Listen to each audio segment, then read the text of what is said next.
قرآن کو پڑھنا ہے، قرآن سنانا ہے، ہم اس کے محافظ ہیں، ہم اس کے محافظ ہیں، دنیا کو بتانا ہے۔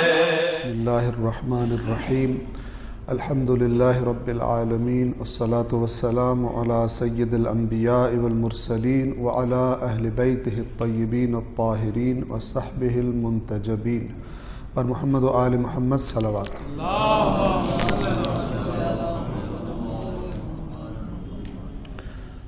گزشتہ روز ہم نے سورۃ قاف آیت نمبر 35 تک تلاوت اور ترجمہ مکمل کر لیا تھا۔ آج انشاءاللہ ہم آغاز کریں گے سورۃ قاف آیت نمبر 36 سے آغاز کرتے ہیں، لیکن گزشتہ ایک دو آیات میں بتا دیں، آپ کو یاد ہوگا کہ تذکرہ پہلے جہنمیوں کا کیا کہ جو جہنمیوں کے ساتھ، ہر جہنمی کے ساتھ جو فرشتہ گواہ ہوگا وہ اعمال نامہ دکھا کر کہے گا اس نے یہ بری حرکتیں کرتا تھا، اور پھر جو اس کا دنیا میں برا دوست ہوگا یا اس کا جو شیطان ہوگا، شیطان انسانوں کی شکل میں بھی ہوتے ہیں، برے راستوں پہ چلانے والے برے دوست، اور شیطان مخفی حالت میں بھی ہوتے ہیں، چھپے ہوئے بھی ہوتے ہیں۔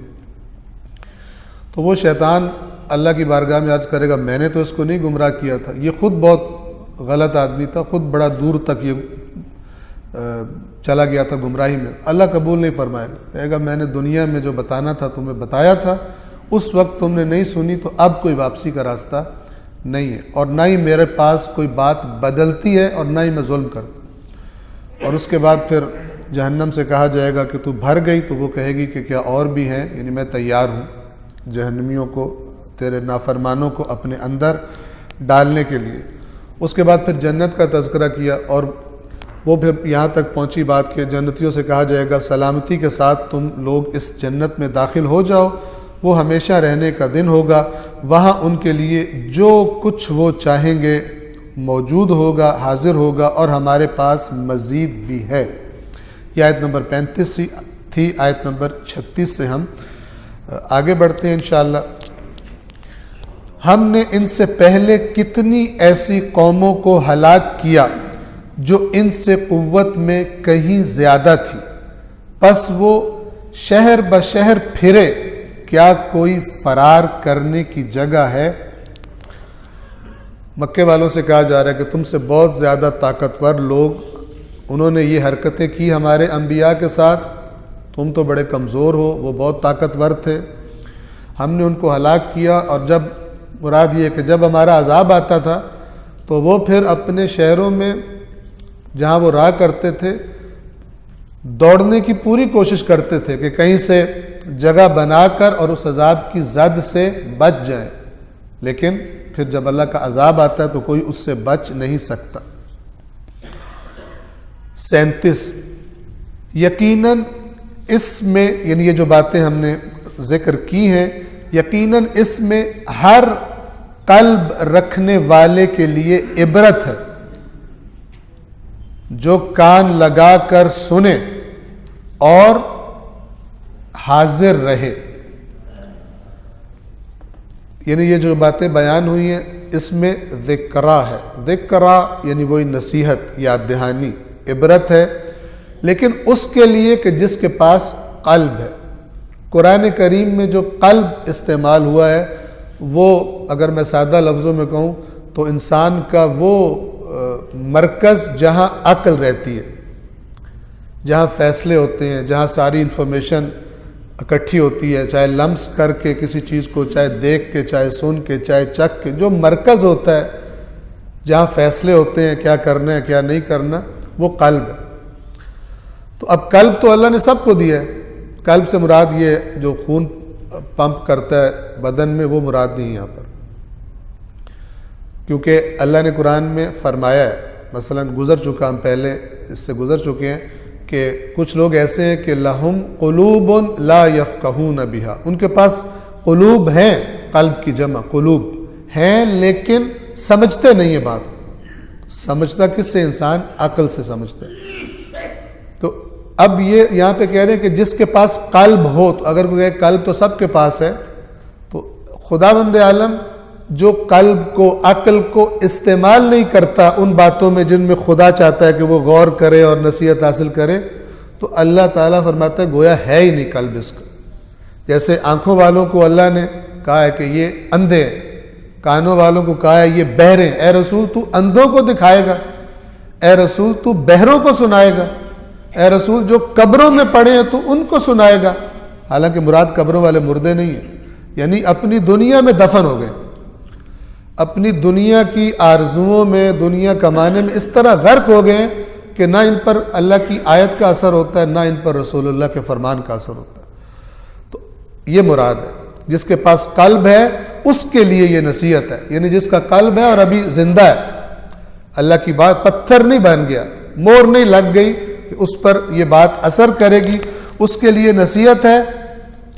اور جو کان لگا کر سنے اور حاضر رہے جہاں پر نصیحت کی بات کی جا رہی ہو۔ آیت نمبر 38، اور یقیناً ہم نے آسمانوں اور زمین اور جو کچھ ان کے درمیان ہے سب کو 6 دنوں میں پیدا کیا۔ ہم پہلے بھی عرض کر چکے، یہ 6 دنوں سے مراد گویا کہ 6 مرحلے، 6 سٹیجز ہیں۔ چونکہ آپ کو پتہ ہے کہ یوم جو اس ہماری زمین کا دن ہے وہ تقریباً 24 گھنٹے کا ہے، لیکن اللہ نے ایسے دن کا بھی تذکرہ کیا جو 50,000 سال کا ہوگا۔ تو ان دنوں سے مراد گویا کہ 6 مراحل ہیں کہ جن 6 مراحل میں یہ کائنات خلق ہوئی، آسمان اور زمین اور جو کچھ ان کے درمیان ہے سب کچھ کو 6 دنوں میں پیدا کیا، اور ہمیں کوئی تھکاوٹ نہیں ہوئی، کوئی تھکاوٹ نہیں ہوئی کہ تم کہو کہ اب دوبارہ پیدا کرنا بڑا مشکل کام ہے، ہم دوبارہ پیدا نہیں کیے جائیں گے۔ پس جو باتیں یہ کر رہے ہیں اے رسول آپ ان کی باتوں پر صبر کیجیے، اور طلوع آفتاب اور غروب آفتاب سے پہلے اپنے رب کی حمد کے ساتھ تسبیح کرے، وَسَبِّحْ بِحَمْدِ رَبِّكَ۔ اور یہ آیت اور اس جیسی آیات سے یہ جو ہم رکوع اور سجدے میں ذکر کرتے ہیں، ہم جو کہتے ہیں سبحان ربی العظیم وبحمدہ، یہ سبح بحمد ربک، یہ انہی آیات سے وہ تسبیح بنی ہے۔ رکوع میں ربی العظیم کہتے ہیں اور سجدے میں سبحان ربی الاعلیٰ، کہ جو پھر روایات میں بیان کیا گیا کہ سجدے میں یہ ذکر ہے اور رکوع میں یہ ذکر ہے۔ اپنے رب کی حمد کے ساتھ تسبیح کریں۔ طلوع آفتاب سے پہلے یعنی نماز فجر، غروب آفتاب سے پہلے نماز عصر بالخصوص اور نماز ظہر اور عصر دونوں،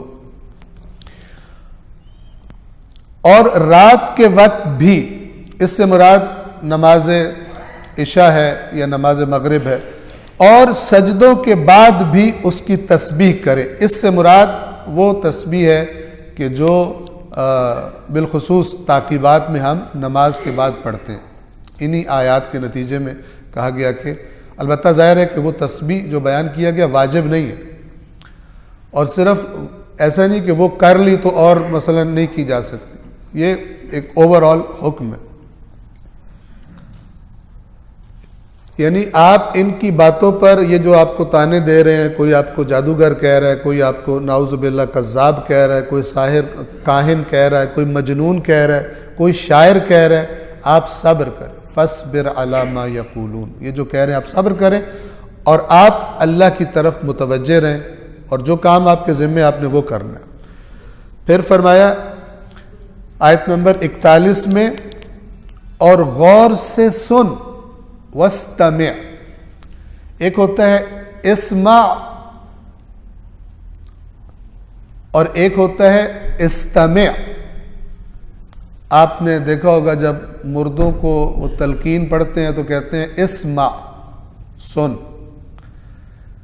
استمع غور سے سن۔ جیسے کہا گیا جب قرآن پڑھا جائے وَإِذَا قُرِئَ الْقُرْآنُ فَاسْتَمِعُوا، غور سے سنا کرو، وَأَنصِتُوا، اور سننے کے لیے چپ کر جایا کرو۔ لعلکم ترحمون، تاکہ تم پر رحم کیا جائے۔ تو یہاں پہ غور سے سن، کیا سن؟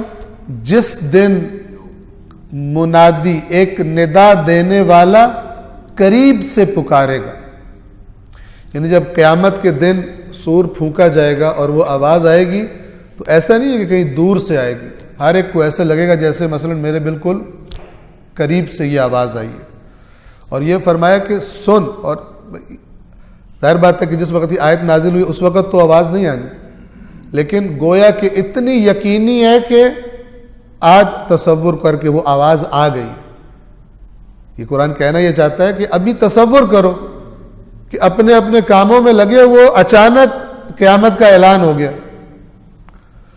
اس دن لوگ اس زبردست چیخ کو حقیقتاً سنیں گے، وہ قبروں سے نکل پڑنے کا دن ہوگا۔ ذالک یوم الخروج، خروج کا دن ہے، باہر نکل آؤ۔ یقیناً ہم ہی زندہ کرتے ہیں اور ہم ہی مارتے ہیں، اور باز گشت بھی یعنی دوبارہ لوٹنا بھی ہماری ہی طرف ہے۔ یہ بھی آپ کو بتا دیں کہ کچھ مریض اور لغویات بولنے والے اس ہم میں کہتے ہیں یہ ہم کون ہے، اور پھر قوم کو گمراہ کرتے ہیں کہ ان کاموں میں مثلا اہل بیت اللہ کے شریک ہے، اللہ شریک سے پاک ہے۔ اب یہاں پہ کہہ رہا ہے انا نحن نحیی و نمیت، دوسری جگہ پہ بتایا ہوا ہے هو الذی یحیی و یمیت، وہی ہے جو زندہ کرتا اور مارتا ہے، کوئی اس کے ساتھ زندگی اور موت کا مالک نہیں ہے، مالک اللہ ہے۔ اسی طرح اگر فرمایا کہ ہم رزق دیتے ہیں، تو جو مریض ہے، جو قرآن نے کہا ہوا ہے کہ متشابہات، جس سے دوسرا معنی نکل سکتا ہے، متشابہات کے پیچھے وہ جاتے ہیں جن کے دلوں میں ٹیڑھا پن ہے تاکہ فتنہ کرے، حالانکہ محکمات میں موجود ہے۔ مثلا اگر قرآن میں یہ ہے کہ ہم رزق دیتے ہیں، نحن نرزقکم، ہم رزق دیتے ہیں، تو دوسری جگہ پر یہ ہم بادشاہ والا ہم ہے، جو ایک بڑی شان والا، جیسے بادشاہ اپنے آپ کو ہم کہتا ہے، ٹھیک ہے نا، یا جیسے مثلا جو اردو زبان ہے وہ بھی میں کی جگہ اپنے آپ کو ہم کہتے ہیں، ہم نے یہ کہا، ہم نے یہ سنا، ٹھیک ہے۔ تو دوسری جگہ پر اللہ نے کتنا کلیئر بتا دیا۔ سورہ فاطر اس کی 3 آیت ہے، یہ وہاں پہ فرمایا یا ایھا الناس اذکروا نعمت اللہ علیکم، اے لوگو یاد کرو اللہ کی نعمت کو، یا یاد رکھو اللہ کی نعمت کو جو اس نے تم پر کی ہے، یعنی ناشکری نہ کرو، کفران نعمت نہ کرو۔ اور کون سا کفران نعمت ہے؟ آگے بیان کیا، ہل من خالق، ہے کوئی اور خالق؟ یہ مریض کہتے ہیں ہے۔ کتنا اب آپ کافی عرصے سے قرآن سن رہے ہیں، کتنا اس بات کا تذکرہ ہے قرآن میں، اس کے باوجود یہ چیزیں بولی جاتی ہیں۔ یا ایھا الناس اذکروا نعمت اللہ علیکم، اے لوگو جو اللہ نے تم پر نعمت کی ہے اسے یاد کرو یا یاد رکھو۔ ہل من خالق غیر اللہ، کوئی ہے اللہ کے علاوہ خالق؟ یرزقکم، جو تمہیں رزق دیتا ہو، من السماء والارض، آسمان اور زمین سے، لا الہ الا ہو، کوئی معبود نہیں اس کے علاوہ، فَأَنَّا تُؤْفَكُونَ، کہاں تمہیں جھوٹ میں گمراہ کیا جا رہا ہے، تمہارا منہ پھیرا جا رہا ہے، پھرایا جا رہا ہے۔ اور پھر اگلی آیت میں فرمایا وَإِن يُكَذِّبُوكَ، اے رسول اگر یہ آپ کو جھٹلا دیں، یعنی یہ کہیں کہ اور بھی کوئی خالق ہے، اور بھی کوئی رازق ہے، اگر آپ کو جھٹلا دیں، فَقَدْ كُذِّبَتْ رُسُلٌ مِّن قَبْلِكَ، تو یقیناً آپ سے پہلے بھی رسولوں کو جھٹلایا جا چکا ہے، وَإِلَى اللَّهِ تُرْجَعُ الْأُمُورُ، اور ساری باتیں اللہ کی طرف پلٹائی جائیں گی، وہ فیصلہ کرے گا۔ فَاللَّهُ يَحْكُمُ بَيْنَهُمْ يَوْمَ الْقِيَامَةِ فِي مَا كَانُوا فِيهِ يَخْتَلِفُونَ، تو آپ تو بتا دیں صاف صاف، پھر اللہ قیامت کے دن فیصلہ کرے گا جن باتوں میں یہ اختلاف کرتے تھے۔ وَضَلَّ عَنْهُمْ مَا كَانُوا يَفْتَرُونَ، اور جو یہ افترا کیا کرتے تھے ان سے گم ہو جائے گا۔ ایک صلوات پڑھیے محمد و آل محمد۔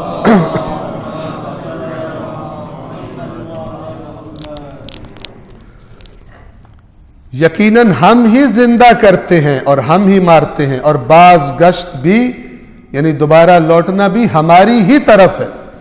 اس دن زمین ان پر سے تیزی سے پھٹ جائے گی، اور یہ حشر کر دینا ہمارے لیے آسان ہے۔ حشر یعنی سب کو دوبارہ اکٹھا کرنا، محشور کرنا، یہ ہمارے لیے ذالک حشر، یہ تمہارا حشر ہے، علینا یسیر، یہ ہمارے لیے بہت آسان کام ہے۔ جو کچھ یہ کہہ رہے ہیں ہم سب سے زیادہ جانتے ہیں، یعنی رسول اللہ کو تسلی دی جا رہی ہے۔ توجہ سے سنیے گا، چونکہ رسول اللہ کو تکلیف ہوتی تھی، نرم دل والے تھے۔ ایک مخلص ہو، آپ دیکھیں ایک باپ ہو بہت ہی سمجھدار، بہت ہی اپنے اولاد سے پیار کرنے والا، اور بیٹا جو ہے وہ کسی گندی صحبت میں پڑھ کر نشے پہ لگ گیا ہو یا بہت بری طرف جا رہا ہو جہاں پہ اس کی ہلاکت ہو، جرائم پہ لگ گیا ہو، باپ اسے سمجھائے اور وہ باپ سے بدتمیزی کرے، باپ کو کتنی تکلیف ہوگی۔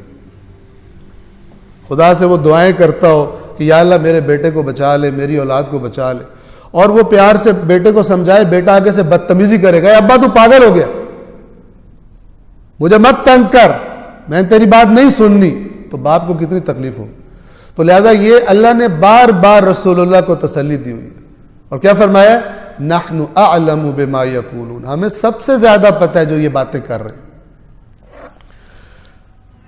وما انت علیہم بجبار، اور آپ ان پر زبردستی کرنے والے نہیں ہیں، آپ زبردستی، آپ کو پیغام دینا ہے، بس زبردستی نہیں کرنی آپ نے ان کے ساتھ کہ حتماً قبول کرو اس کو۔ اور یہ آخری حصہ اس آیت کا، آخری آیت ہے سورۃ قاف کی، خوب توجہ سے سنیے، رسول اللہ سے کیا کہا جا رہا ہے؟ فذکر، پس آپ نصیحت کریں، کس چیز سے نصیحت کریں؟ بالقرآن، یہ جو قرآن ہم نے آپ کو دیا ہے اس قرآن سے ان کو نصیحت کیجیے، یعنی اس قرآن کی آیات ان کو سنائیے۔ آج کتنا رائج ہے آیات قرآن پڑھا جانا ہمارے معاشرے میں، آیات قرآن کا معنی، ترجمہ پڑھا جائے، سمجھا جائے، اور ان عقلوں پر ماتم جن کو شک ہے کہ ترجمے میں ثواب ملتا ہے یا نہیں ملتا۔ قرآن کہہ رہے یہ قرآن میں غور کیوں نہیں کرتے، ان کے دلوں پر تالے پڑے ہوئے ہیں، یہ سمجھتے ہیں غور کرنے کا ثواب ہی کوئی نہیں، غور تب کریں گے نا جب سمجھیں گے، ٹھیک ہے نا؟ تو پوچھتے ہیں اردو میں ہم پڑھیں تو ثواب ملے گا؟ سبحان، اردو میں ہی آپ کی ہدایت ہوگی نا، یا تو عربی سیکھیے جیسے انگلش کا شوق ہے، یا تو اتنی تڑپ ہے تو پھر سیکھیں اس کو۔ مولا کائنات کا فرمان ہے، روایت ہے، لا خیر فی قراءۃ فی عبادۃ لیس فیہا تفقہ، اس عبادت میں کوئی خیر نہیں ہے جس میں سمجھ نہیں ہوتی۔ ولا خیر فی قراءۃ لیس فیہا تدبر، اس قرات میں کوئی خیر نہیں جس میں تدبر ہو ہی نہ، اس لیے قرآن نے کہا کہ جو تدبر نہیں کرتا اس کے دل پہ تالا پڑا ہو۔ اس کے باوجود عجیب و غریب، میں کہا کرتا ہوں، دوبارہ یاد دہانی کروا دوں، توجہ فرمائیے گا، جس نے یہ سورت پڑھی اس کو اتنا ثواب ملے گا۔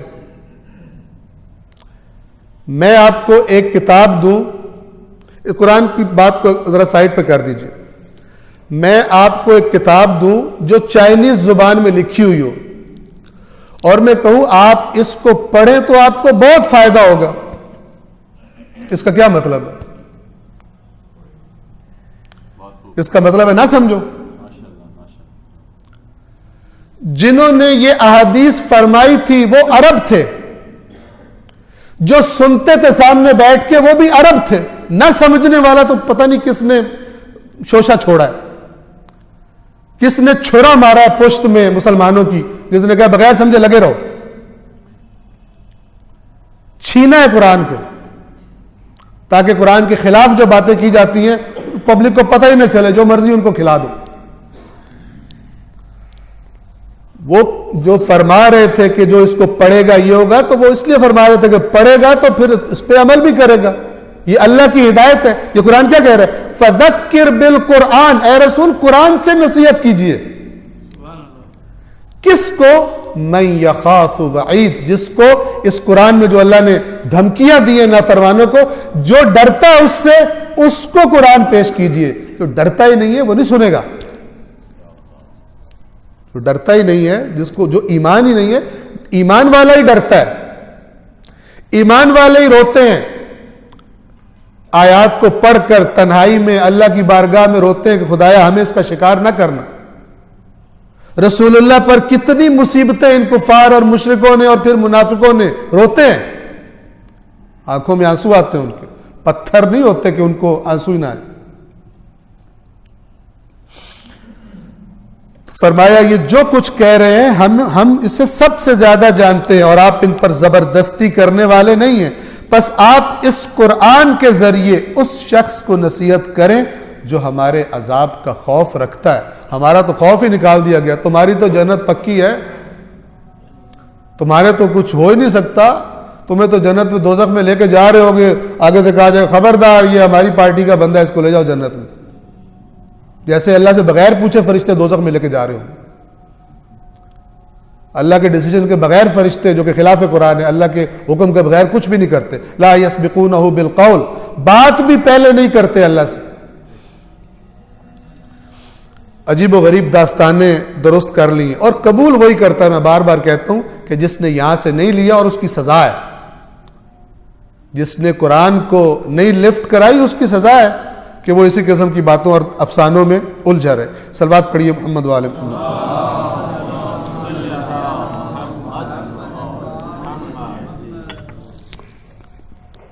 سورۃ الذاریات۔ ذاریات وہ ہوائیں کہ جو زمین سے گرد و غبار اٹھا دیتی ہیں، یا زمین سے مثلا بخارات کی شکل میں، ویپرز کی شکل میں پانی کو اوپر لے جاتی ہیں، وہ ہوائیں کہ جو چیزوں کو اوپر کی طرف اٹھاتی ہیں۔ سورۃ الذاریات آغاز سے ترجمہ۔ رحمان و رحیم اللہ کے نام سے، قسم ہے بکھیر کر اڑانے والوں کی، والیوں کی، یعنی ان ہواؤں کی، پھر بوجھ اٹھا کر چلنے والے بادلوں کی، پھر بوجھ اٹھانے والے بادلوں کی، پھر تیز رفتاری سے چلنے والی کشتیوں کی، پھر امور کو تقسیم کرنے والے فرشتوں کی۔ جس بات کا تم سے وعدہ کیا جا رہا ہے وہ یقیناً سچ ہے، اور جزا کا دن یقیناً واقع ہو کر رہے گا۔ یعنی ان چیزوں کی قسمیں کھائی ہیں، یہ جو قسمیں کھائی گئی ہیں، آپ دیکھیے جو ہوائیں کام کرتی ہیں ان کی طرف توجہ دلائیے۔ پھر وہ جو بادل ہیں، آپ تصور کریں کہ بادلوں کا کہ جو اگر ان میں کوئی جا کر کود پڑے تو وہ کوئی ٹھوس چیز نہیں ہوتی، لیکن جب وہ پانی گراتے ہیں نیچے زمین کی طرف، اس پانی کا اگر وزن کیا جائے تو انسان تعجب میں کرے گا، اتنا وزن ایک ایسی چیز نے کہ جو ہاتھ میں پکڑو تو ہاتھ میں بھی نہیں آتی، کیسے اس نے اٹھایا۔ اور آپ اگر اس سسٹم کو آپ مائنس کر دیں کہ سمندروں سے اور دریاؤں سے بادل اٹھتے ہیں اور وہ پھر بکھر جاتے ہیں اور جہاں پر خدا کا حکم ہوتا ہے وہ برستے ہیں، تو اس پر کتنا دار و مدار ہے انسانوں کی زندگیوں کا۔ بعض تو علاقے ہی ایسے ہیں جہاں فصلیں بھی ڈیپینڈ کرتی ہیں فقط بارشوں پر، اور کوئی ان کے پاس راستہ نہیں ہوتا تھا فصلوں کے پانی دینے کا۔ اگر یہ رک جائے، یہ جو پہاڑوں پر برف جمتی ہے اور بعد میں گلیشیئرز پگھلتے ہیں اور دریا آتے ہیں اور پھر اس سے اریگیشن ہوتی ہے، نہریں اور فلان اور پتہ نہیں کیا کیا ہوتا ہے، اگر یہ سسٹم رک جائے تو کتنا کیا اثر پڑے گا انسانوں کی زندگیوں پر۔ اور آپ دیکھیں سمندر کا پانی آپ نے چکھا ہوگا، تو سمندر کا جو پانی ہے وہ پیا نہیں جا سکتا، لیکن اسی پانی کو اللہ تعالیٰ ایسے فلٹر کرتا ہے بہترین طریقے سے کہ وہ بالکل صاف اور میٹھا اور شفاف ہو جاتا ہے۔ ہم نے جو اگر زمین کے اس ایٹماسفیئر میں، ماحول میں بہت زیادہ دھواں کر دیا ہو تو شروع میں اس کو دھونے کو ٹائم لگتا ہے، بارش بھی کبھی کبھی کالی ہو جاتی ہے، ٹھیک ہے۔ تو لیکن جو اللہ کا سسٹم ہے وہ بالکل صاف کر کے پانی کو اندر سے نمک ومک سب فلٹر کر کے تو وہ زمین پر پانی کو نازل کرتا ہے. اور اس پر کتنا دار و مدار ہے، جو زیادہ اس شعبے سے تعلق رکھتے ہیں وہ بتا سکتے ہیں، اور جو مثلا جنہوں نے پڑھا ہے کیسے ویپرز اٹھتے ہیں اور کیا ہوتا ہے اور کس طرح بادل بنتے ہیں، تو خداوند عالم بہتر جانتا ہے. اور اسی پانی کو اگر وہ بنا دے، ایک تو نرم برف ہوتی ہے اور ایک اولے ہوتے ہیں، تو وہ انہی سے سر بھی توڑ سکتا ہے لوگوں کے، اور بڑی بڑی قیمتی گاڑیوں کے شیشے اور ان کے بونٹ اور سب کچھ توڑ سکتا ہے. ٹھیک ہے، بعض جگہوں پہ آپ نے دیکھے ہوں گے کہ وہ اتنے زور کی برف وہ پڑے کہ بندے بھی باہر نہیں نکل سکتے، اور جو ان کی گاڑیاں وغیرہ اور چیزیں کھڑی ہوئی ہیں وہ ساری اس نے توڑ پھوڑ کے رکھ دی. اور وہ چاہے تو جیسے قوم لوط پر اس نے پتھر برسا دیے تھے، وہ چاہے تو پتھر بھی برسا سکتا ہے. خدا نے کیسا نظام رکھا ہے، یہ جو شہاب ثاقب جسے کہتے ہیں، جو آتے ہیں اسپیس میں سے زمین کے مدار میں داخل ہوتے ہیں، اللہ نے ایسا حفاظتی سیٹ اپ بنایا کہ وہ رگڑ کھاتے ہیں ہوا سے اور جل کے راکھ ہو جاتے ہیں، لیکن جب وہ چاہے بغیر جلائے بھی ان کو زمین پر گرا سکتا ہے. پتھروں کی بارش بھی خداوند عالم کر سکتا ہے. تو بہرحال یہ اس اپنی قدرت کے عظیم نظام جو چل رہے ہیں، اللہ ان کی طرف اشارہ کر کے کیا فرمانا چاہتا ہے کہ یہ جس نے بنایا ہے، جب اس نے تمہیں کہا ہے کہ وہ قیامت برپا کرے گا تو پھر جان لو کہ قیامت واقع ہو کے رہے گی. جس نے یہ نظام بنایا ہے، یہ اتنا بڑا نظام اس نے بےہودہ نہیں بنایا، باطل نہیں بنایا کہ آؤ 4 دن موج کرو، جانوروں کی طرح چرو، واش روم جاؤ، افزائش نسل کرو، موج مستی کرو اور مر جاؤ، اور بس اللہ نے اس لیے بنایا کہ اس لیے نہیں بنایا. اسی آیت کے اینڈ میں وما خلقت الجن والانس الا لیعبدون، میں نے خلق ہی نہیں کیا انسانوں اور جنوں کو مگر اس لیے کہ میری عبادت کریں. اور میں معنی بتاؤں گا کہ عبادت کا مطلب یہ نہیں ہے کہ اللہ نے کہا 24 گھنٹے نماز ہی پڑھتے رہو اور 24 گھنٹے تسبیح پکڑے رکھو. مراد یہ کہ جہاں جاؤ مجھ سے کنیکٹڈ ہو، پھر تمہارا رزق ڈھونڈنا بھی عبادت، پھر تمہارا اسکول جانا بھی عبادت، پھر تمہارا یونیورسٹی جانا، نوکری کرنا، سب عبادت، کیونکہ تم میرے ہو، میرے بن گئے، میرے بندے. اور یہ جو خاص عبادت ہے یہ تو ٹریننگ کے لیے، یا اگر بھول گیا تو آ کے ذرا پتہ چل جائے کہ میں تو اصل میں اللہ کا ہوں. خرابیاں کر دی ہیں تو ایک دفعہ ذہن کی دنیا کی مصروفیات چھوڑے اور اللہ کے سامنے آ جائے. اس قدر زبردست اللہ تبارک و تعالیٰ نے انسان کی نصیحت کا بندوبست کیا.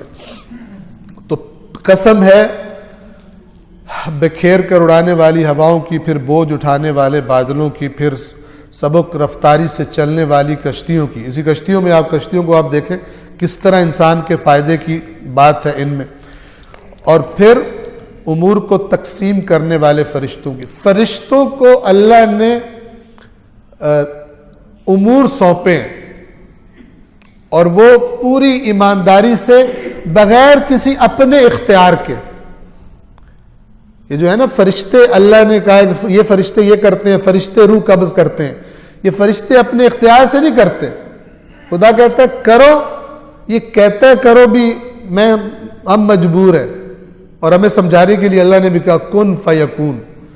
فرشتے یہ نہیں ہے کہ فرشتوں کو اللہ کہتا ہے پھر آگے ان کا موڈ آئے تو کر دیا، دیکھا کہ بڑا ادھر تو ایمرجنسی پڑی ہوئی، ابھی اس کو نہیں مارنا، چلو تھوڑا ٹائم دے دو. نہ، یفعلون ما یؤمرون، جو امر کیا جاتا ہے وہ کر دیتے ہیں. فرشتے خدا کے امر سے ہٹ کے اپنے اختیار سے کچھ نہیں کرتے.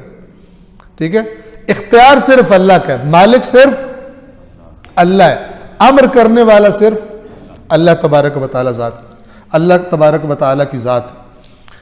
اور یہ جو ہے نا قل اللہم مالک الملک، اے رسول کہہ دیجئے اے اللہ، اے بادشاہت کے مالک، تؤتی الملک من تشاء، جسے تو چاہتا ہے بادشاہت دے دیتا ہے، وتنزع الملک ممن تشاء، جس سے تو چاہتا ہے چھین لیتا ہے. اس کا مطلب نہیں، اس معنی میں نہیں ہے کہ یزید کو اللہ نے خوش ہو کر مثلا اللہ چاہتا ہے کہ یزید بن جائے. خدا نے آزمائش کی ہے، کوئی کلپریٹ چیٹنگ سے اگر بیٹھ جائے تو بیٹھ جائے. ٹھیک ہے، لیکن پھر خدا جب مہلت تمام کرتا ہے پھر وہ فرعون ہو، نمرود ہو، پھر وہ یزید ہو، کوئی اس کی گردن توڑ دیتا، پھر اس کو لوگوں کے لیے عبرت بنا دیتا. وَتَنزِعُ الْمُلْكَ مِمَّن تَشَاءُ، جس سے چاہے تو ملک کو کھینچ لے واپس. وَتُعِزُّ مَن تَشَاءُ جسے چاہے عزیز بنا دے, عزت دے دے. وَتُذِلُّ مَن تَشَاءُ جسے چاہے. یہ توحید ہے, توحید ہے. شریک کرنے کا مرض یہ بڑا خطرناک مرض ہے. جو قرآن بیان ہی اللہ کی شان, اللہ اپنی شان بیان کرتا ہے.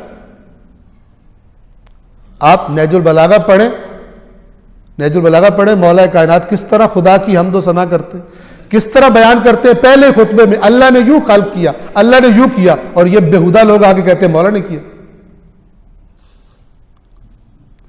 اور کتنی عجیب بات ہے, قرآن کریم, نہج البلاغہ, صحیفہ کاملہ, ادھر قوم پھٹکنے کو تیار ہی نہیں ہے,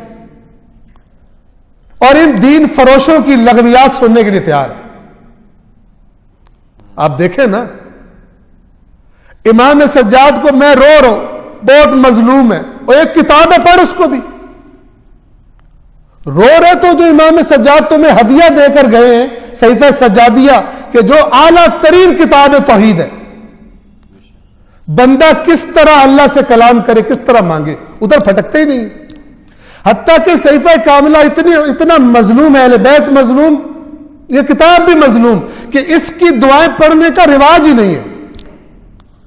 اس صحیفہ کاملہ کے دعائیں پڑھنے کا رواج ہی نہیں ہے.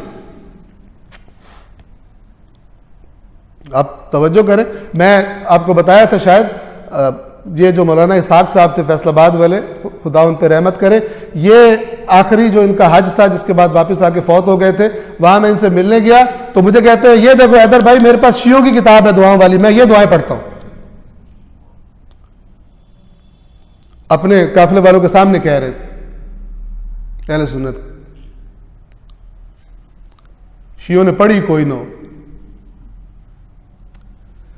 کوئی تکلیف ہے, کوئی مصیبت آ گئی ہے. دیکھیں فہرست صحیفہ سجادیہ کی, جب امام پر سخت وقت ہوتا تھا یہ دعا کرتے تھے, جب توبہ کے لیے یہ دعا کرتے تھے, جب اپنے والدین کے لیے یوں دعا کرتے تھے, اس حالت میں یہ دعا کرتے تھے, اور پھر جا کے پیروں سے تویز گنڈے لے رہے ہو. امام سجاد سے بڑا کون پیر ہے؟ قرآن مجید سے بڑا کون پیر ہے؟ کالے جادو, پیلے جادو, ٹوٹکے کروا رہے. خدا کی سزا ہے یہ. جس قوم کو اللہ نے قرآن دیا ہو, جس قوم کو اللہ نے نہج البلاغہ جیسے مولا کائنات کے خطبات دیے ہو, جس قوم کو صحیفہ سجادیہ دیا ہو, وہ ان تینوں کے قریب ہی نہ پھٹکے. آپ خود بتا دیں انصاف سے, کتنے ہم لوگ یہ پڑھتے ہیں. اپنے گریبان میں جھانک کے ہر کوئی دیکھے کتنا ہم یہ پڑھتے ہیں, کتنا اپنے بچوں کو اہتمام کرتے ہیں. بہترین دین, خوبصورت ترین دین ان تینوں کتابوں کے پڑھنے سے, باقی چیزیں بعد میں آتی ہیں. آپ قرآن پڑھیں پورا, نہج البلاغہ اٹھائیں, آپ کہیں گے اسی اللہ کا نمائندہ ایسی باتیں کر سکتا ہے. یہی اللہ جو قرآن والا ہے, یہ حقیقتاً حقاً اسی کا نمائندہ ہے. اس کی باتیں بالکل وہی ہیں جو ہم نے یہاں پڑھی. آپ صحیفہ سجادیہ اٹھائیں گے, ہر لائن پہ آپ کا دل, اگر آپ کو قرآن پتہ ہے تو ہر دوسری لائن پہ آپ کا دل گواہی دے گا, یہ وہی بات ہے جو میں نے قرآن میں پڑھی ہے. وہ اللہ نے بندے کو بتائی تھی, اب بندہ انہی الفاظ سے اللہ کو پکار رہا ہے. اس کو چھوڑ کر امام سجاد قیامت کے دن پوچھیں گے, آپ ہی میری شفاعت کے طالب, میرا صحیفہ پڑھا تھا کہ نہیں پڑھا تھا؟ اس کے بعد کون سا خطیب آئے گا, کون سے شعر کام آئیں گے, کون سے سریلے لوگ کام آئیں گے وہاں پر, جو گانوں کی دھنوں پر نچا رہے ہوتے ہیں. بڑا نعم البدل, بہترین آلٹرنیٹ گانوں کا. ان کو پتہ ہے قوم باقی 11 مہینے گانے سنتی ہے ٹکا کے, تو اسی ہٹ, سال بھر کے ہٹ گانوں کی دھن پہ ان کو آلٹرنیٹ دے دیتے, اور واہ واہ اور سبحان اللہ اور ماشاء اللہ, اور لاکھوں روپیہ لے کر, اور ایسی کی تیسی قوم کی, معذرت چاہتا ہوں میں, یہ لفظ میری زبان سے نکلا, غلط وہ کرتے ہیں, گمراہ کرتے ہیں لوگوں کو. اہل بیت پاک ہیں تو وہ جو گندے گانے ہیں, لغویات والے اور بےہودہ باتوں پر مبنی گانے, ان کی اس نجاست کو اہل بیت کی تعریف میں کیوں مکس کرتے ہو؟ کیوں پاکیزہ چیز میں نجاست ملانے کی کوشش کرتے ہو؟ تم نہیں کہتے رجس کو دور کیا, تم کیوں رجس کو قریب لاتے ہو؟ وہ رجس ہے جس کو بنایا ہی انسانوں کو گمراہ اور شہوت پرست بنانے کے لیے بنایا جاتا ہے. جو ان فلموں میں گانے بنائے جاتے ہیں اس کے محتاج ہے اہل بیت کی تعریف, اس کی محتاج ہے. یہ اللہ تعالیٰ عنقریب پکڑے گا اور پوچھے گا. نہ تم نے قرآن پڑھا، نہ تم نے نہج البلاغہ پڑھی، نہ تم نے صحیفہ پڑھا، تم شیعہ کہاں سے تھے؟ علی کا شیعہ جس سے محبت ہوتی ہے، آپ توجہ کریں، تصور کریں، انسان کو اگر کسی سے محبت ہو جائے نا، وہ کہے بیٹھ میری بات سن، ساری رات بٹھائی رکھے اور دن کو پوچھے تھکت، اگر ہو عشق حقیقی اور دن کو کہے نا کہ آپ تھکے تو نہیں ہیں میں باتیں کروں، آپ کہیں گے میں نہیں تھکا، بے شک شام تک پھر باتیں کرتے رہو. اور یہ مولا علی کا عشق ہے، نہج البلاغہ کے پاس نہیں پھٹکتے. یہ کون سا عشق ہے؟ اپنے گربانوں میں جھانکنے کی بات ہے. اللہ پوچھے گا، ہمارے بچے بھی کہیں گے قیامت کے دن کہ ابا نے قیامت کے دن گربان پکڑیں گے. یہ جو ہے نا باپ بیٹے سے بھاگے گا، یہ نہ سمجھے کہ یہ دوسروں کے لیے آیات ہیں، جنہوں نے نافرمانی کی ہوگی ان کے لیے آیات ہیں. والدین بچے پوچھیں گے، خدا سے کہیں گے اگر یہ میرا باپ چاہتا مجھے تیری باتیں بتا سکتا تھا، میری اچھی تربیت کر سکتا، اس نے مجھے دنیا میں غرق کر دیا، اس نے مجھے تجھ سے دور کیا. یہ ذمہ دار ہے. یہ جو قرآن کی آیت ہے نا سورہ تکویر میں، وَإِذَا الْمَوْءُودَةُ سُئِلَتْ، جب زندہ درگور کر دی جانے والی لڑکی سے پوچھا جائے گا بِأَيِّ ذَنبٍ قُتِلَتْ، بتا تجھے کس جرم میں قتل کیا گیا تھا، تو وہ کہے گی نا کہ میرا کیا قصور تھا، میں تو نے مجھے اس کے گھر پیدا کیا، اس ظالم نے مجھے دفن کیا تھا. اس دن وہ باپ کی سفارش نہیں کرے گی. اس دن یہ بھی کہ جس کو ہم جن بچوں کو اس جدید تہذیب کے اندر غرق کر رہے ہیں اور ان کو دنیا پرست بنا رہے ہیں اور دین نہیں سکھاتے، وہ بھی ان سے بھی پوچھا جائے گا کیوں تو گمراہ ہوا، وہ کہے گا ابا نے کیا، ابا میرا پکا دنیا پرست تھا، ویسے مولا مولا کرتا تھا لیکن تھا دنیا کا بندہ، اس نے مجھے نہیں قرآن سکھایا، اس نے مجھے نہج البلاغہ نہیں پڑھائی، اس نے مجھے صحیفہ کاملہ نہیں پڑھایا، میرا بیڑا غرق کر دیا. اس وقت جا کے یونیورسٹی آف کیمبرج کی ڈگری دے کے شفاعت کرائیے گا کیمبرج کے وائس چانسلر سے. اس دن اس کی شفاعت بھی اس کی ہوگی جو دنیا میں اٹیچ رہا ہے ان سے. یہ دین جو ہے نا، اللہ فرماتا ہے، وہ جو یہودی کہتے تھے ہمارے علاوہ جنت میں کوئی نہیں جائے گا، عیسائی کہتے تھے ہمارے علاوہ جنت میں کوئی جائے، اللہ نے فرمایا تِلْکَ أَمَانِيُّهُمْ، یہ ان کی آرزویں ہیں. اے رسول ان سے کہیے ہاتو برہانکم ان کنتم صادقین، اگر سچے ہو اپنی دلیل لے کے آؤ، یعنی جھوٹ بولتے ہو تم. پھر فرمایا جنت میں وہ جائے گا جو خدا کے آگے جھک جاتا ہے، جو خدا نے جو کام کہے وہ کام کرتا ہے. تمہاری آرزو اور تمہارے ان کے بھی دین فروش، اللہ نے بتایا وہ بات پھر بہت لمبی ہو جائے گی، گزر چکی ہے، کہ جب وہ دیکھتے ہیں کہ یہ کتاب سے دور ہو گئے، پھر وہ دین فروش تحریف کر کے دین بتانے والے، پیسے کھانے والے قرآن نے بتایا وہ آ جاتے ہیں. فَوَيْلٌ لِّلَّذِينَ يَكْتُبُونَ الْكِتَابَ بِأَيْدِيهِمْ ثُمَّ يَقُولُونَ هَذَا مِنْ عِنْدِ اللَّهِ لِيَشْتَرُوا بِهِ ثَمَنًا قَلِيلًا. موت ہے اور عذاب ہے ان کے لیے جو اپنے ہاتھ سے کتاب لکھتے ہیں اور پھر کہتے ہیں یہ اللہ کی طرف سے آئی ہے تاکہ پیسے کھا سکیں. فَوَيْلٌ لَّهُم مِّمَّا كَتَبَتْ أَيْدِيهِمْ وَوَيْلٌ لَّهُم مِّمَّا يَكْسِبُونَ. تو موت اور عذاب ہے ان کے لیے جو انہوں نے دین میں تحریف کی، لکھا اپنے پاس سے، اور جو کمایا اس کے لیے دوسرا عذاب ہے، ڈبل عذاب. یہ ثواب نہیں ہوگا، ڈبل عذاب ہے، اپنے پاس سے گھڑ کر چیزیں اور لوگوں کو گمراہ کرنا. اور قرآن نے ساری باتیں کھول کر، اللہ تو سب جانتا تھا نا، اس لیے قرآن نے فرمایا اس کو پڑھو، اس میں تمہارا ذکر ہے. تمہارے سے گزشتہ لوگ نے بھی یہی حرکتیں کر کے گمراہ ہوئے تھے اللہ کی کتاب کو چھوڑ کر. صلوات پڑھیے محمد و آل محمد.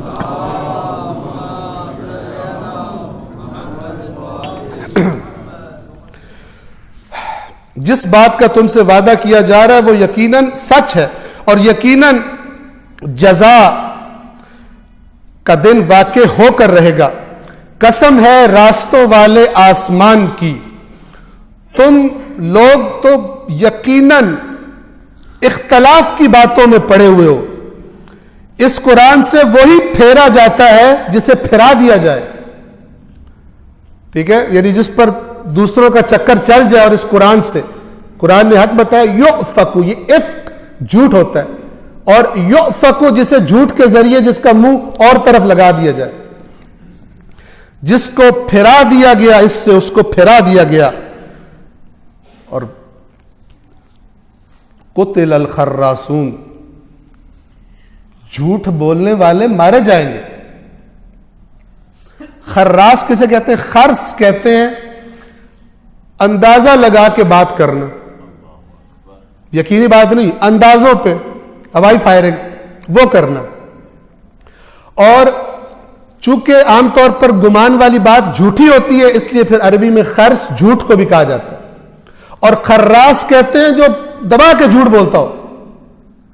فرمایا قتل الخراسون، قتل یعنی قتل کر دیے گئے، یعنی قتل کر دیے جائیں گے، مارے گئے، آج مارے گئے وہ جو جھوٹ بولتے ہیں، جھوٹے ہیں، جو اپنی جہالت میں غرق، غفلت میں پڑے ہوئے، نہ قرآن پڑھا، میں اپنے لفظوں میں کہہ رہا ہوں، نہ قرآن پڑھا، نہ نہج البلاغہ پڑھی، نہ صحیفہ کاملہ پڑھا، اور میری جتنی معرفت ہی کسی کی کوئی نہیں. اور جو قرآن میں یہ لکھا ہے اور تم بے معرفت ہو، ہمیں معرفت ہے، معرفت جو ہے یوں کر دو تو معرفت وہ کر دو. یہ قرآن کے بغیر پتہ نہیں معرفت کہاں سے آئی ہے. جو جہالت میں غرق، غفلت میں پڑے ہیں، پوچھتے ہیں قیامت کب آئے گی، یہ کب آئے گی، یہ ریکارڈ نہیں آئے گی. اور دوسرا ورژن یہ ہے کہ دو طرح کے لوگ گمراہ ہوتے ہیں، ایک تو قیامت کا انکار کر دو، اور ایک دوسرے گمراہی جس میں ہم زیادہ مبتلا ہیں. قیامت آئے گی، ہم قیامت کو مانتے ہیں، توحید، عدل، نبوت، امامت، قیامت ہم مانتے ہیں. میرے بچے کو پورے اصول دین یاد ہے، وہ قیامت کہتا ہے، میں نے یاد کرائے. اچھا آئے گی صحیح، لیکن مجھے کچھ نہیں کہے گی، میرے تو سارے معاف ہیں. یہ لغویات والا جو عقیدہ ہے، خلاف قرآن، خلاف فرامین اہل بیت. پڑھے جا کر اصول کافی، کتاب الایمان والکفر میں اہل بیت اطہار کی روایات. جو قیامت کے دن کہا گیا جو حقیقی شیعہ ہوگا وہ یوں ہوگا، وہ سمجھتے ہیں ہم ہیں.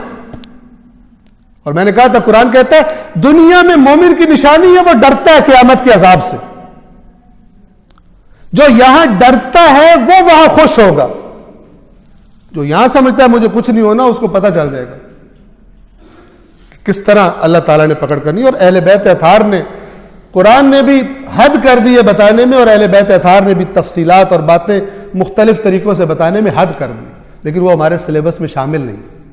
اور آؤٹ آف سلیبس پیپر آنا کوئی نہیں ہے. ہمارا جو سلیبس ہے اسی میں سے پیپر آنا ہے. یہ انسانوں کو غور کرنا چاہیے. پوچھتے ہیں جزا کا دن کب آئے گا، اور جواب دیکھیے اللہ کس طرح فرما رہا ہے. یہ نہیں کہہ رہا کب آئے گا، فرما رہا ہے آئے گا جس دن یہ لوگ آگ پر تپائے جائیں گے. تب آئے گا جب یہ آگ پر تپائے جائیں گے. اپنے فتنے کا مزہ چکھو، یہ وہی ہے جس کی تمہیں جلدی تھی. کیونکہ بعض انبیاء کو کہتے تھے اگر تو سچا ہے تو لے آ، پھر ہم پر لے آ. اور اس کے بعد آیت نمبر 15 سے پھر صاحبان تقوی کا تذکرہ ہے. یقیناً صاحبان تقوی جنتوں میں اور چشموں میں ہوں گے. جنتیں جہاں پر پانی کے چشمے بہتے ہوں گے. اور یہ عربوں کے لیے ایک بہت ہی زبردست بات تھی، بڑی نعمت تھی، چونکہ صحرائی علاقے میں رہتے تھے، پانی کے مسائل کا شکار تھے. ان کے رب نے جو کچھ انہیں دیا اسے وصول کر رہے ہوں گے. یعنی خدا اس وقت نعمتیں دے رہا ہوگا اور وہ وصول کر رہے ہوں گے. ٹھیک ہے نا، آؤ تمہارا بانڈ نکل آیا، آؤ پیسے کروڑوں لے جاؤ یہاں سے، اور وہ خوشی خوشی اپنا وصول کر رہے ہوں گے. ان کے رب نے انہیں جو کچھ دیا اسے وصول کر رہے ہوں گے. کیا تھے؟ اب توجہ فرمائے. وہ یہ لوگ یقیناً اس دن یعنی آج کے دن سے پہلے نیکیاں کرنے والے تھے، محسنین. اور وہ بھی جو یہودیوں اور عیسائیوں کے جواب میں کہا گیا کہ ہم جنت میں جائیں گے، وہاں بھی جواب یہ ہے من اسلم وجہہ للہ وہو محسن. جو خدا کے آگے تسلیم ہے، جھک گیا اور محسن ہے، نیکیاں کرنے والا ہے. اور یہاں کیا کہا جا رہا ہے جنتوں کے بارے میں؟ انہم کانوا قبل ذلک محسنین. یہ اس سے پہلے محسنین تھے، نیکیاں ہی نیکیاں کرتے تھے. اور ان نیکیوں میں سے کچھ پھر گنوا رہے ہیں. وہ راتوں کو کم سویا کرتے تھے، فلمیں دیکھا کرتے تھے، دوستوں کے ساتھ بیٹھ کر باہر ڈانس کیا کرتے تھے. سویا کم کرتے تھے. سویا کم کرتے تھے یعنی اللہ کی عبادت کرتے تھے. اتنی گپے لگائی کہ فجر کی نماز انا للہ و انا الیہ راجعون اگر پڑھتا بھی ہے، فجر کی نماز گئی، کچھ نے تو پکا کر لی ہو فجر پڑھنی قضا کر کے.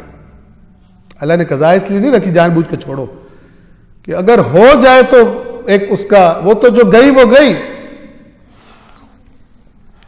کم سویا کرتے تھے اور سحر کے اوقات میں استغفار کرتے تھے. یہ معافیہ مانگتے رہتے تھے اللہ سے. یہ نہیں کہ ہمیں تو ہونا ہی کچھ نہیں.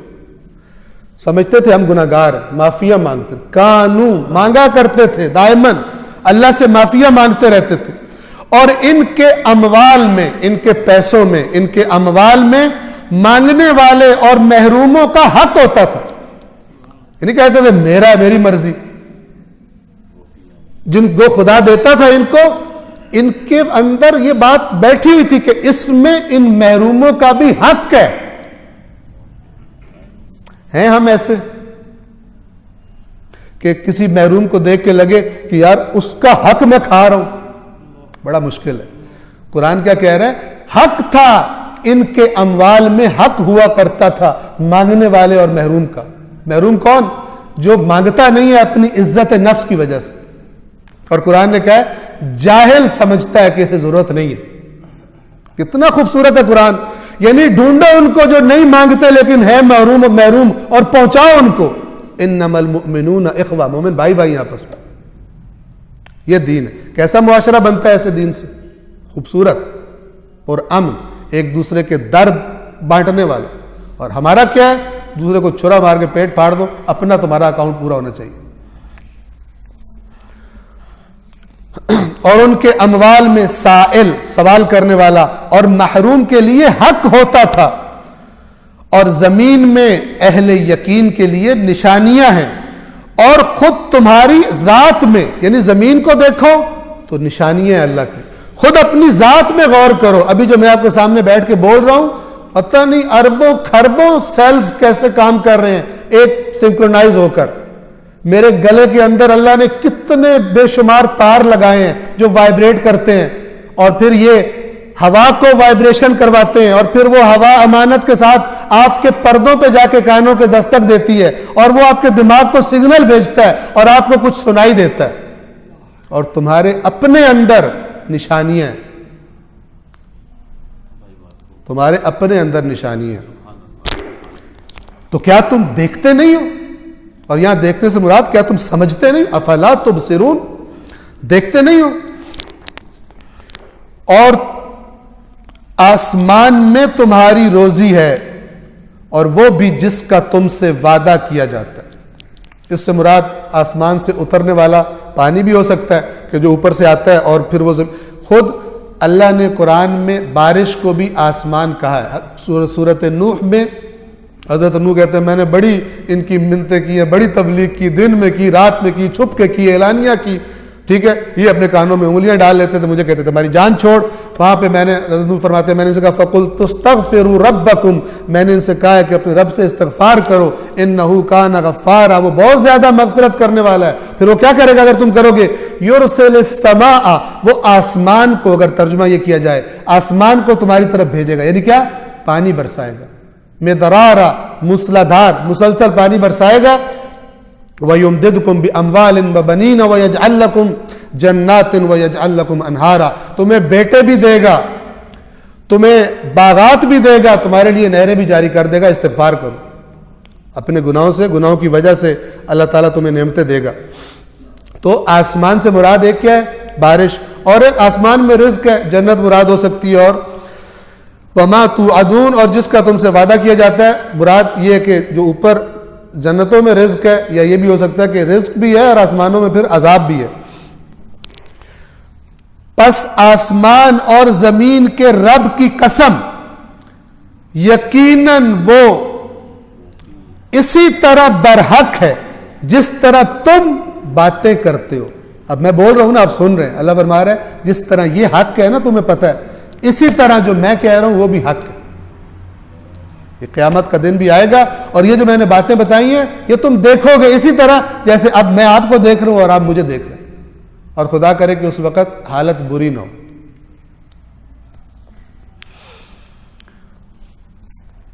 اور یہاں سے پھر آیت نمبر 24 سے حضرت ابراہیم کا قصہ شروع ہوتا ہے. اور یہ قرآن کا طریقہ ہے، نصیحت کر کر کے پھر گزشتہ قوموں کی طرف پلٹتا ہے، اور تاکہ لوگ پھر عبرت لیں. کیا آپ کے پاس ابراہیم کے معزز مہمانوں کی خبر پہنچی ہے؟ جب وہ ان کے ہاں آئے تو کہنے لگے سلام ہو. ابراہیم نے کہا سلام ہو. نا آشنا لوگ حضرت ابراہیم نے پہلے نہیں دیکھے ہوئے. پھر وہ خاموشی سے اپنے گھر والوں کے پاس گئے اور ایک موٹا بچڑا لے آئے, یعنی بھونا ہوا بکرا وہ لے کر حضرت ابراہیم نے ان کو پیش کیا کھانے کے لیے. پھر اسے ان کے سامنے رکھا, کہا تم کھاتے کیوں نہیں ہو؟ اس زمانے میں یہ ایک قسم کی رسم تھی یا علامت ہوتی تھی, اگر کوئی مہمان نہ کھائے تو یہ اس کا مطلب یہ ہوتا تھا کہ وہ کوئی برا ارادہ لے کر آئے, اور اگر کھا لیا کسی کے گھر میں سے تو اس کا مطلب تھا کہ یہ صحیح ہے. اگر نہیں کھاتا تھا تو وہ جو میزبان تھا وہ سمجھ جاتا تھا کہ کوئی بات گڑبڑ ہے. تو حضرت ابراہیم نے جو بکرا پیش کیا, ہمیں تو کوئی اگر پیش کرے اچھا بنا نہ بھی لگتا پھر بھی کھا جاتا, تو بکرا تو کھاؤ نا, بعد میں دیکھی جائے گی کہ کیا ہوتا ہے. تو بہرحال یہ تو ایسے مزاح کی بات تھی. انہوں نے پیش کیا تو فرشتے تھے, ان کو اس کی ضرورت نہیں تھی, انہوں نے نہیں کھایا. تو آپ کھاتے کیوں نہیں؟ پھر ابراہیم نے ان سے خوف محسوس کیا, کہنے لگے, یعنی وہ فرشتے کہنے لگے, خوف نہ کیجئے, اور انہیں ایک دانا لڑکے کی خوشخبری سنائی.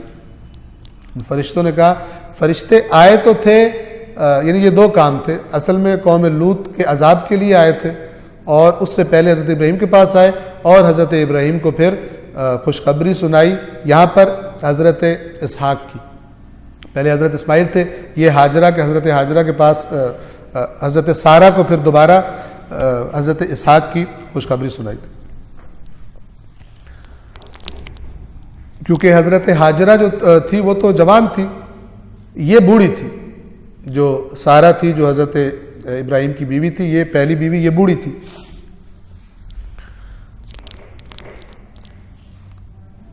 اور انہیں ایک دانا لڑکے کی خوشخبری دی تو ان کی زوجہ چلاتی ہوئی آئیں اور اپنا منہ پیٹ کر بولی,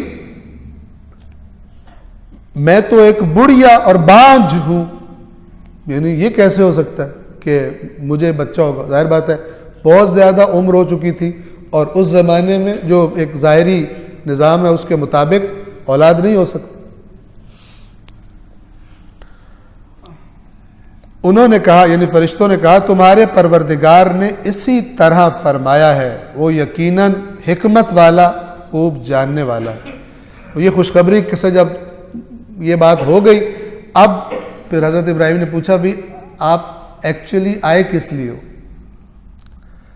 فما خطبکم, تمہارا اصل مہم جو ہے وہ کیا ہے؟